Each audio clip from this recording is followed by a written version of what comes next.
Assalamualaikum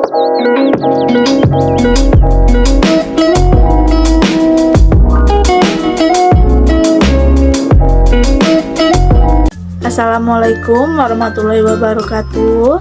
Perkenalkan, nama saya Anggun Fadilah. Saya dari Prodi Manajemen Sore dengan NIM 2892150003, yaitu dengan mata kuliah Agama Islam dengan Bapak dosen pengampu, yaitu Bapak Aden Sudarman, SAG, MPDI.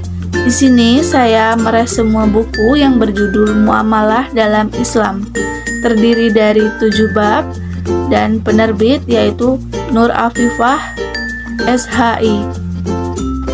Bab pertama yaitu ada muamalah dalam Islam. Muamalah adalah hukum-hukum Allah yang mengatur tentang hubungan, tindakan, dan pergaulan antara manusia. Muamalah menjadi acuan Islam dalam melakukan setiap aktivitas sosial dalam hubungan dengan manusia lainnya. Manusia dibatasi oleh syariat yang terdiri dari hak dan kewajiban. Apa sih teman-teman tujuan muamalah? Tujuan muamalah adalah terciptanya hubungan yang harmonis antara sesama manusia sehingga tercipta masyarakat yang rukun dan tentram. Adapun hubungan ini berupa jalinan pergaulan, saling menolong dalam kebaikan, dalam upaya menjalankan ketaatan kepada Allah Subhanahu wa taala. Tolong menolong yang dimaksud dalam muamalah terdapat dalam Al-Qur'an surat Al-Maidah ayat 2 yang berbunyi, "Tolong menolonglah kamu dalam kebaikan dan takwa, dan jangan tolong menolong dalam berbuat dosa dan permusuhan. Bertakwalah kepada Allah, sesungguhnya sangat berat siksanya Allah." Selanjutnya yaitu bab kedua, yaitu jual beli. Pengertian jual beli menurut ulama Hanafi adalah tukar menukar mal, barang, atau harta dengan mal yang dilakukan dengan cara tertentu, atau tukar menukar barang yang bernilai dengan semacamnya dengan cara yang sah dan khusus, yakni ijab kabul atau mu'attaha tanpa ijab kabul. Hukum jual beli itu sendiri adalah mubah atau boleh diperbolehkan, namun terkadang hukumnya bisa menjadi wajib, sunnah, makruh, bahkan haram, sekalipun tergantung situasi dan kondisi berdasarkan asal maslahat jual beli itu sendiri. Dalam Al-Quran, Allah Ta'ala berfirman, "Padahal Allah telah menghalalkan jual beli dan mengharamkan riba." Quran Surat Al-Baqarah ayat 275. Menurut jumhur ulama, rukun jual beli itu ada 4, yaitu sebagai berikut. Yang pertama, ada orang yang berakad, penjual dan pembeli. Yang kedua, ada sighat lafaz ijab kabul. Yang ketiga, ada barang yang pembeli. Dan 4, ada nilai tukar pengganti barang.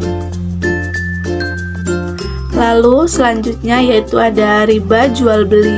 Pengertian riba dari sebagai definisi dapat disimpulkan bahwa riba adalah suatu kegiatan pengambilan nilai tambah yang memberatkan dari akad perekonomian, seperti jual beli, utang piutang dari penjual terhadap pembeli, atau dari pemilik dana kepada peminjam dana, baik diketahui bahkan tidak diketahui oleh pihak kedua. Allah berfirman, yaitu Bismillahirrohmanirrohim, wa ahalallahul bai'a wa harrama roba, yang artinya padahal Allah telah menghalalkan jual beli kepada dan mengharamkan riba.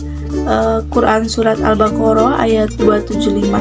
Macam-macam riba, yaitu ada riba fadl. Riba fadl yaitu pertukaran antara barang sejenis dengan kadar atau takaran yang berbeda, dan barang yang dipertukarkan termasuk dalam jenis barang ribawi. Riba nasiah yaitu riba penangguhan penyerahan atau penerimaan jenis barang ribawi dengan jenis barang ribawi lainnya. Yang selanjutnya ada riba qard. Riba qard yaitu suatu manfaat atau tingkat kelebihan tertentu yang disyaratkan terhadap yang berhutang. Selanjutnya teman-teman ada riba jahiliyah. Riba jahiliyah yaitu hutang yang dibayar lebih dari pokoknya karena si peminjam tidak mampu bayar hutang kepada waktu yang ditetapkan.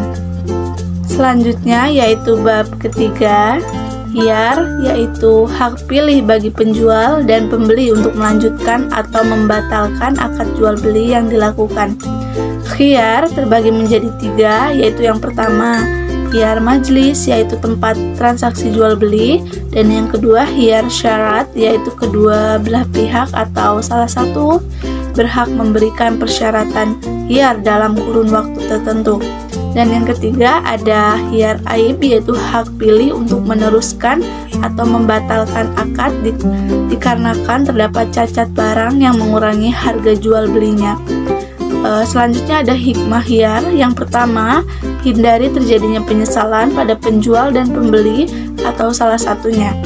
Yang kedua, menghindari penipuan pada jual beli. Dan yang ketiga, pendidik penjual dan pembeli berhati-hati, cermat, dan teliti saat transaksi. Dan keempat, menguatkan sikap rela di antara penjual dan pembeli. Dan yang kelima, menumbuhkan toleransi pada kedua belah pihak.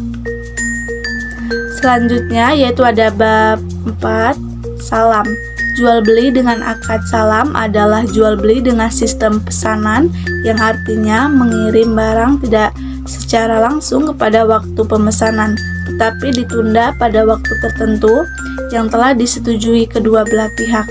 Rukun dan syarat akad salam: yang pertama, uang hendaknya dibayar di tempat akad pembayaran dilakukan terlebih dahulu.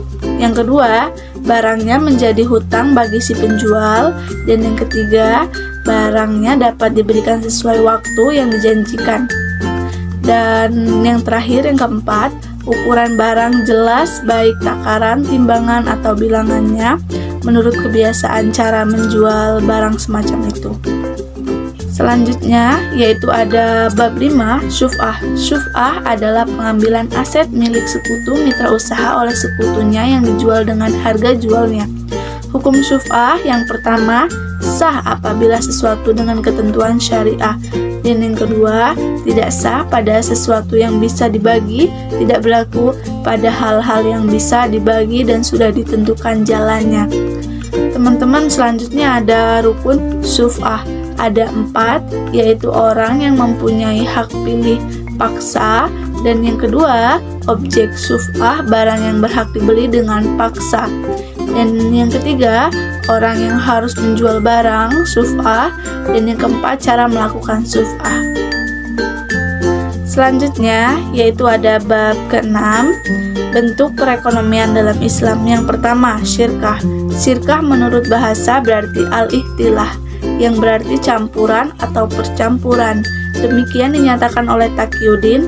Maksud percampuran di sini ialah seseorang mampu mencampurkan hartanya dengan harta orang lain sehingga tidak mungkin untuk bedakan. Yang kedua, musakoh, diambil dari kata al-saka, yaitu seseorang bekerja pada pohon yang lainnya supaya mendatangkan kemaslahatan dan mendapatkan bagian tertentu dari hasil yang diurus sebagai imbalan. Yang ketiga ada muza'arah dan mukabarah. Menurut Hanafiyah, muza'arah yaitu adalah akad untuk bercocok tanam dengan sebagian yang keluar dari bumi. Sedangkan mukabarah yaitu menurut Syafi'iyah ialah akad untuk bercocok tanam dengan sebagian apa-apa yang keluar dari bumi. Definisi muza'arah dan mukabarah menurut ulama Hanafiyah hampir tidak bisa dibedakan. Muza'arah menggunakan kalimat bi'bad al-kariz min al-ard, sedangkan dalam mukabarah dengan kalimat bi'bad ma yakuzu min al. Dan selanjutnya yaitu ada kirat.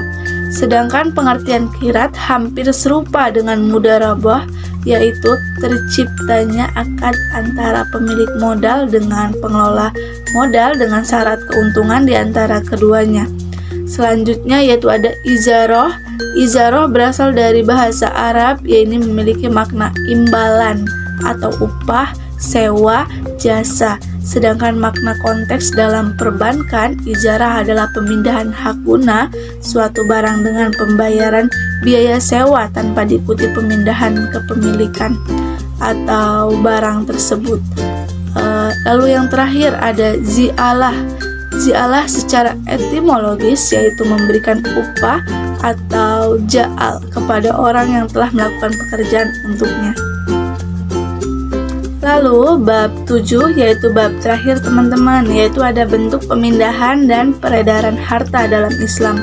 Yang pertama, utang piutang. Dalam bahasa Arab, utang disebut dengan al-qard yang secara etimologi artinya adalah memotong. Sedangkan menurut syariat atau kaidah Islam memiliki makna memberikan harta dengan dasar kasih sayang kepada siapapun yang membutuhkan dan dimanfaatkan dengan benar, serta akan dikembalikan lagi kepada yang memberikan.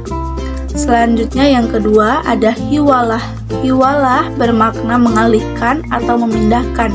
Di dalam istilah ilmu fikih, hiwalah berarti pengalihan penagihan hutang dari orang yang berhutang kepada orang yang penanggung hutang tersebut. Lalu selanjutnya ada daman. Dalam bahasa Arab, daman berarti menjalin atau menanggung seseorang untuk membayar hutangnya dengan cara mengadakan barang atau menghadirkan orang tersebut pada tempat yang telah ditentukan. Selanjutnya ada rihanah, gadai yang dalam Islam disebut dengan rihanah adalah menjadikan suatu benda yang berupa harta atau ada harganya untuk jaminan hutang dan akan dijadikan pembayaran hutangnya jika hutangnya itu tidak dapat dibayar. Lalu selanjutnya teman-teman ada ariyah. Ariyah adalah memberikan manfaat sesuatu barang dari seseorang kepada orang lain secara cuma-cuma. Jika digantikan dengan sesuatu atau ada imbalannya, maka tidak dapat dikatakan ariyah. Lalu selanjutnya ada lukathah. Lukathah menurut mazhab Hanafi adalah harta ditemukan seseorang yang pemiliknya tidak diketahui dan harta ini tidak termasuk ke dalam kategori harta yang boleh dimiliki seperti harta kafir. Harta kafir harbi, lukathah adalah barang yang didapat dari tempat yang tidak dimiliki oleh siapapun. Lalu yang terakhir teman-teman ada membuka tanah baru, yaitu ihyaul mawat, adalah tanah yang belum ada pemiliknya atau tidak diketahui pemiliknya. Lalu membuka tanah baru adalah mengerjakan lahan yang belum ada pemiliknya atau tidak diketahui pemiliknya. Mungkin itu saja resume buku yang telah saya buat yang berjudul Muamalah dalam Islam. Jika ada salah-salah kata maupun kurang, saya mohon maaf.